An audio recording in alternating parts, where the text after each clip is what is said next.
মানুষ জান দেয় কেন?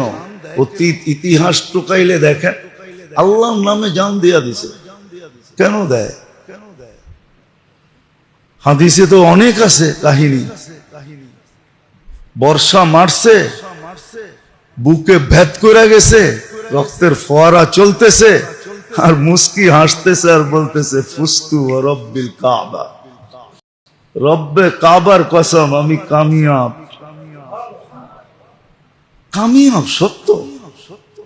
এটা যদি আমরা বসতাম তাহলে সারাদিন আল্লাহ আল্লাহ জপতে থাকতো,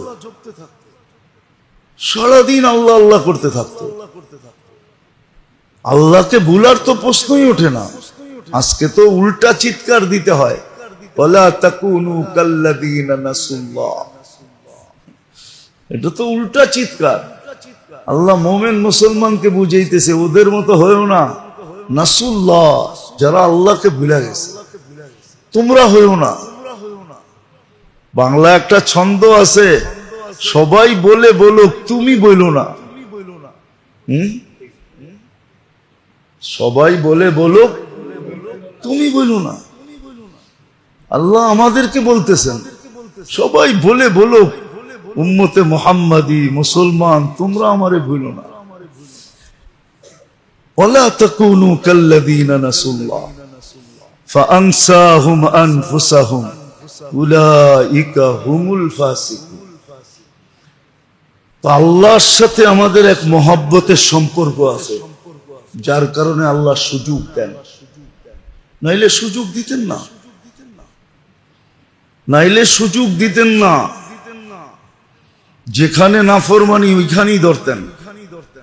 আজকে যে সুযোগ দিতেছে শুধু মহব্বতের কারণে, যে দেখি ফিরা আসে কিনা, দেখি ফিরা আসে কিনা, দেখি ফিরা আসে কিনা,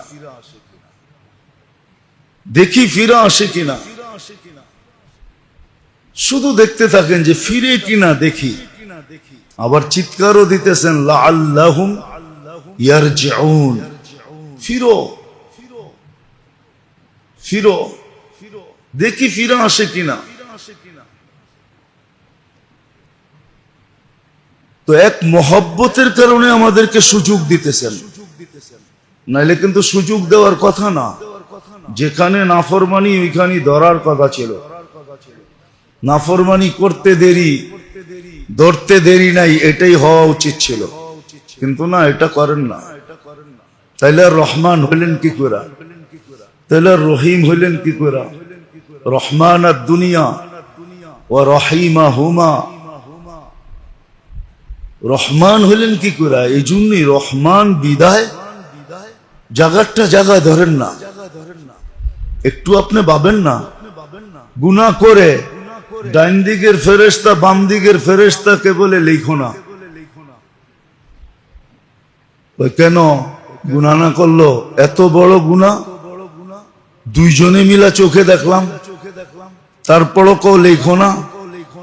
আল্লাহু ইয়াতুব, হইতে পারে তওবা করে ফেলবে। ইন্তাজির সাহ, ঘন্টা ভর অপেক্ষা কর, হইতে পারে তওবা করবে। যদি তওবা করলো সাথে সাথে ডান দিকেরটা সওয়াব লেখা ফেলে। কই কিরে তুমি দিয়ে আমাকে বললা অপেক্ষা করতে, আর তওবা করলো আর লেখা ফেললা। তওবা করছে লেখো না, আমাকে তো বললা লেখো না, গুনাহ করছে লেখবো না। সিস্টেম এরকমই, তুই অপেক্ষা কর আমি তব লেখা ফেলবো।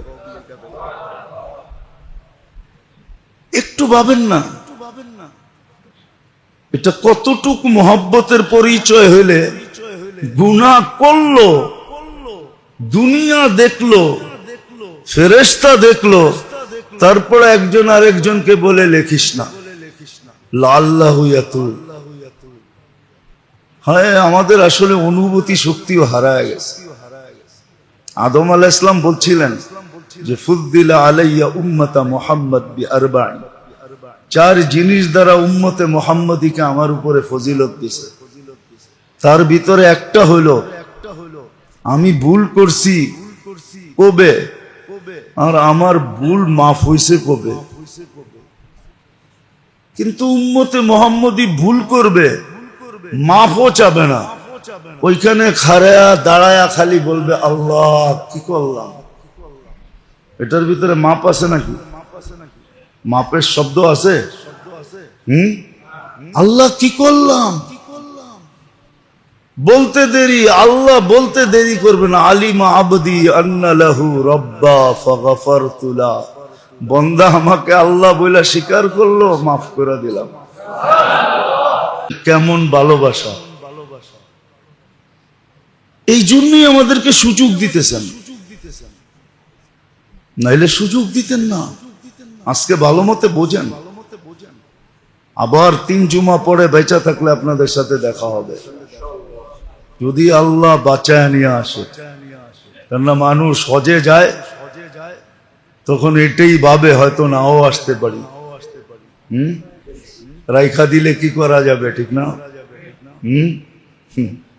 যাই তো ওই পোশাক পরা, যাই তো ওই পোশাক পরেই যায় না। এহরাম কি ওই পোশাকই তো।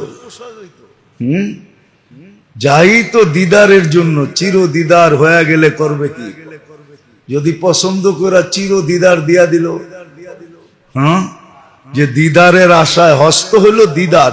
হজ কি দিদার বোঝেন? শিশিরে বিঝে না মাটি বিনা বর্ষণে, চিঠিতে ভরে না মন বিনা দর্শনে। এটার নাম হলো দিদার। আল্লাহকে দেখতে যায়, যার মন মানে না ততদিন আর পশ্চিম দিকে মুখ করে নামাজ পড়বো, এবার ছায়া দেখা তারপরে পড়বো। আর কতদিন তোমারে না দেখা আল্লাহ আল্লাহ বলবো, এবার একবারে আসল বাড়িতে যাই দেখবো। হ্যাঁ, এটার নাম হইল দিদার। তো 3 জুমা পরে দেখা হবে, আবার যদি বেঁচে আসি। এর আর ভিতরে আর দেখা হবে না, না আসলে তো ইনশাআল্লাহ কিয়ামতের দিন দেখা হবে। এই জন্য খুব মনোযোগ দিয়ে আজকে শুনি। হতে পারে মনোযোগের কারণে আল্লাহ দিলের রাজ্যকে চেঞ্জও করতে পারে, দিলকে চেঞ্জ করে দিতে পারে, জিন্দেগি চেঞ্জ হয়ে যেতে পারে। আর কোনদিন সুযোগ আমার হাতছাড়া হবে না। সকাল পাই আর বিকালের অপেক্ষা করবে না, এটাই হুকুম ছিল। ইদা আসবাহতা ফালা তানতাযিরিল মাসা ওয়া ইদা আমসাইতা ফালা তানতাযিরিস সাবা। সকাল মিলল তো বিকালের আশা করো না, গাটটি গোল করে বসে থাকো, পুরা রেডি হয়ে যাও। সকালে এমন কিছু করো যে তুমি রেডি, নিয়ে গেলে যেন কোনো অসুবিধা না হয়। আর ওইটা সবচেয়ে বড় রাস্তা এটাই হইল যে সকাল মিলল তো বন্দা পাক্কা ঠাক্কা তওবা করে ফেললো। আল্লাহ তওবা, গুনাহ মাফ করে দেন। আবার বিকাল মিলল তো পাক্কা, সহজ রাস্তা বলতেছি, পাক্কা ঠাক্কা তওবা করে ফেললো। যদি বলল তওবা ভাঙ্গা যায় তাইলে কি করবো? এটাও তো ভালোবাসার নিদর্শন বলে দিছেন। ওয়ালাউ ফিল ইয়াউমি ৭০ মাররা, প্রতিদিন যদি ৭০ বারও তুমি ছলনা করো। কি করো? ছলনা বোঝেন তো? ৭০ বারও যদি ছলনা করো, আল্লাহ ৭০ বার, অর্থাৎ বুঝাইছে ৭০-এর চেয়েও বেশি অগণিত বারও যদি করো আর তওবা করো মনের থেকে, আল্লাহ মাফ করে দিবে। সাহাবা জিজ্ঞাসা করছে, ইয়া রাসূলুল্লাহ, কয়বার চলবে ডেলি? এরকম ছলনা, এরকম অভিনয় কয়বার চলবে? আল্লাহ রাসূল বলছে, ওয়ালাউ ফিল ইয়াউমি ৭০ মাররা, ৭০ বারও যদি করো অভিনয়, আল্লাহ কবুল করবে। আল্লাহ কবুল করবে। আমরা তো আল্লাহও চিনলাম না। যারা চিনছিল ওরা বড় বড় গলায় বলতো, ওরা বড়, আমরা তো বড় গলায় বলতে পারি না যে আমার আল্লাহ। আমার রব। পারেন বড় গলায় বলতে? সাহাবা বলতেন বড় গলায়, আল্লাহ আমার আল্লাহ, আমার আমার আল্লাহ, আমার রব। খুব বড় গলায় বলতেন। হ্যাঁ, আর এটাও আল্লাহর ইঙ্গিত আছে, আনা ইন্দা যন্নি আবদি বি। ওলামারা তোলাবারা বুঝবে, আল্লাহ বলে তোমার ধারণা আমার সাথে যেমন, আমার ব্যবহার তোমার সাথে তেমন। তো যখন বলতো আমার রব, তো আল্লাহর ব্যবহারটা এরকমই হতো। এই জন্য সাহাবাদের সাথে, আল্লাহওয়ালাদের সাথে আল্লাহর ব্যবহার এরকমই হতো। আপনি দেখেন, বেশি দূরে তো যেতে হবে না, রাজা গৌর গোবিন্দকে ভাগাইছে কয়জনে? কয়জনে? কে? শাহজালাল রহমতুল্লাহ আলাইহি একজনে বাগায় দিছে এক রাজাকে। সে বাইগা যেতে বাধ্য হয়েছে, আসামে যে পলাইছে। অথচ সিলেটের রাজা গৌর গোবিন্দ, সিলেটের রাজা, সে বাঁকতে বাধ্য হয়েছে একজনের কারণে। দুনিয়া দেখছে একজন, কিন্তু রাজার গৌর গোবিন্দ দেখছে একজন না। এইখানে কয়জন? একজন। ও কি একজন দেখছে? ও একজন দেখে নাই। হইতে পারে ওরে উঠায়া কবর থেকে জিজ্ঞাসা করলে কয়জন দেখছিলি, তো বলবে অগণিত দেখছিলাম, এতটি আমার জনসাধারণ না, পাবলিকও এত না, এতটি দেখছি। কিন্তু জায়নামাজে কয়জন বসা ছিল? ধারণা এরকমই, এরকমই। এই জন্য তো খালেদ রাদিয়াল্লাহু তাআলা আনহু বলতেন মাইয়া রব্বি। ওনার স্লোগানই একটা ছিল, মাইয়া রব্বি, আমার রব আছে, তোর রব নাই, আমি একা যথেষ্ট। একা। আর দুনিয়া যতদিন থাকবে অতদিন দুনিয়া স্বীকার করবে, হ্যাঁ সৈনিক ছিল তো এরকম ছিল, সিফা ছালার ছিল তো এরকম ছিল, ঠিক না? সারা দুনিয়া মানতে এখনো রাজি, যে কি করে সম্ভব ছিল। 60,000 আর একা, 60,000 আর একা লড়তে চাইতেছে, তাও বুক ফুলায় লড়তে চাইতেছে, কোনো ভয় নাই, ভীতি নাই। ওনাকে যেদিন মারা যান, উনি গোসল দিছেন ওনাকে, তো যে মারা যাওয়ার মুহূর্তে স্ত্রী বলতেছিল তামুতু মাউতান নাকা, তুমি তো উটের মতো বাড়িতে মরতেছ। স্ত্রী খোঁচা দিছে যে সবাই স্বামী আল্লাহর রাস্তায় মরছে, জেহাদে মরছে, তুমি মাড়িতে মরতেছ, আমি বাইরে কি মুখ দেখামো? তো বলতেছিল, শোন, মা তারাকতু ওয়াদিয়ান ওয়ালা গজওয়ান, কোন ময়দান আমি ছাড়ি না, ইল্লা তালাবতু শাহাদা, আমি শাহাদাতকে তালাশ করছি। কিন্তু দুইজনে মিলে একটা উপাধি দিয়া দিয়েছেন, সাইফাল্লাহিল মাসলুল, আল্লাহর অটুট তরবারি। এটা আল্লাহ ছাড়া কারো ভাঙার ক্ষমতা ছিল না। বইলা মরে গেছেন। গোসল যখন দিছেন তো 370টা তীর আর তলোয়ারের দাগ পাইছেন ওনার শরীরে, প্রত্যেকটার ভিতরে আঙ্গুল ঢুকানো যেত, আঙ্গুল। তখন দুনিয়া বিশ্বাস করছে যে উনি শাহাদতকে কিভাবে চাইছেন। 370টা তীর আর তলোয়ারের দাগ ছিল শরীরে। শরীরই কতটুক। তো যেটা বুঝাইতেছিলাম, কাহিনী উদ্দেশ্য না, উদ্দেশ্য হলো যে সম্পর্ক উদ্দেশ্য, ধারণা উদ্দেশ্য। তো আজকে আল্লাহ আমাদেরকে সুযোগ দিতেছেন। জানি না আজকে জি কাদার কয় তারিখ? কয় তারিখ আজকে জি কাদার?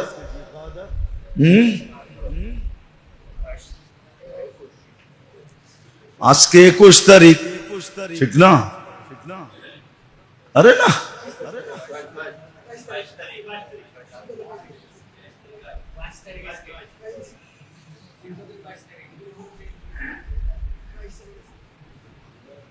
5 तारीख इसका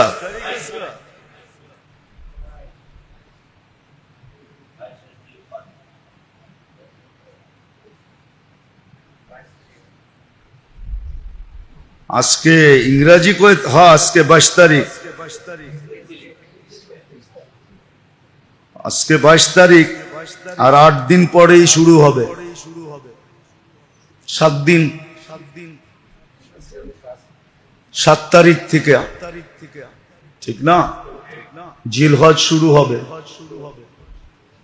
17 তারিখে আমাদের এখানে ঈদ হবে হয়তো সৌদিতে 16 তারিখে এই যে জিলকদ আসতেছে এটা আমাদের জন্য বিরাট বড় একটা সুযোগ নিয়ে আসতেছে দেখেন আল্লাহ কত বড় দয়ালু